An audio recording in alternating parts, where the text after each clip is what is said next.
We're coming to you this week from the Oberoi Mall in Mumbai. But first up on the show, we're going to leave our familiar shores and head across to Delhi for our showcase this week. Now, Charitra Singh is really excited about this particular company because not only does it have everything to do with her personal fetish, it's also going to help her buy a lot more of her favorite product.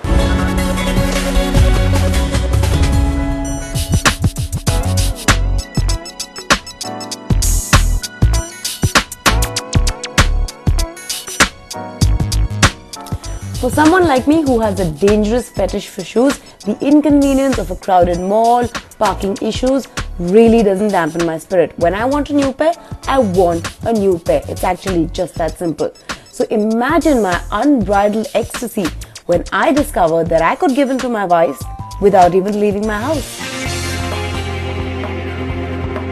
That's BigShoeBazaar.com, the only one-stop online shoe shop in India that was started in 2006, which has 50,000 rupees of their own money and one round of angel funding worth 2 crores of rupees. The company broke even last month and is currently targeting 6 crore rupees in revenue this year. Something that apparently was the result of a series of accidents for this 22-year-old graduate from Kanpur who belongs to a shoe manufacturing family. After finishing college, he accidentally ended up selling shoes online.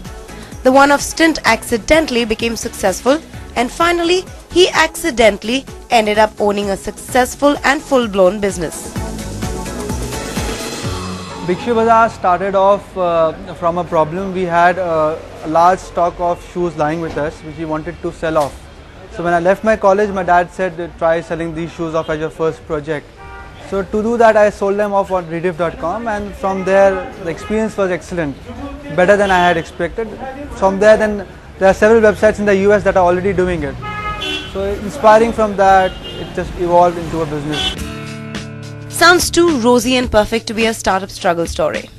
Like any other startup, Big Shoe Bazaar did come across its generous share of hiccups. To start off, it was extremely difficult to convince the industry itself that shoes can sell online in India. I mean, everybody laughed at the idea that shoes would any day sell online because people usually try it. And then there were financial challenges, there was a challenge with age. Age was a huge challenge. Not having a team was a challenge. So all those challenges, thankfully, they got solved by the time and worked out. The industry better be convinced. This call center provides support for their 40,000 monthly customers from around the country. And they continue to stock their own goods. An average of 2,500 units in this 800 square feet warehouse and carry out their own shipping as well. What's really the kicker though is what you've seen here is all their costs. Frankly, we have not spent anything on marketing till date. What we have done is instead we are having promotional schemes on internet where let's say there are two promotional schemes. One is shoe of the day where an individual can we upload a shoe for that day only, and it's available at a very attractive price for that day only. The other is lucky size is another promotional thing where you can choose your size and whatever items are available under that size are available at an attractive price. Selling shoes online, churning out such figures and not even marketing your own product? They definitely seem to have cracked the code. But the real code to crack was to get support from the suppliers. The same ones that were the doubters earlier in the tale. I think it's a great idea because ultimately we as brands are looking for new avenues to sell shoes. And none of us are actually going online and selling shoes. So there is nothing to lose. Instead of concentrating on one single revenue model, they cashed in on another readily available options. Big Shoe Bazaar also provides a B2B option, helping small shoe stores with their stocking needs at wholesale prices. And once they began raking it in big time, they decided to come full circle, opening 6 stores like this one in Gurgaon in various cities across the country.